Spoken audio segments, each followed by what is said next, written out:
තුන්වෙනිව මගේ ප්‍රවේශය තිබෙන්නේ ආණ්ඩුක්‍රම ව්‍යවස්ථාව තුළ.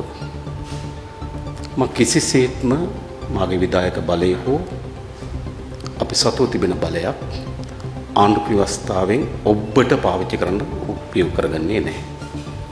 ඊළඟ උපුල් මහත්මයා කියපු අවදානම, ඒ කියන්නේ මේ ව්‍යවස්ථා සංශෝධන නිසා අනිත් ජනාධිපතිවරයාට යන්න ඕන, ඔබටත් යන්න. මම යන්න ලෑස්ති වුණේ. මම මේවල වාඩි වෙන්න බලාගෙන ආපු මිනිහෙක් නෙමෙයි. ඒ වගේම මම මේ වෙනස කිරීම සඳහා අවදානම ගන්න ලෑස්ති වුණේ. වෙනසක් මම හිතන්නේ සිද්ධ වෙයි කියලා අවදානමකින් තොරව. වෙනසක් හැම විටම සිද්ධ වෙන්නේ අවදානමක් දරාගෙන. හොඳම උදාහරණ කියන පාස්කු පරීක්ෂණය.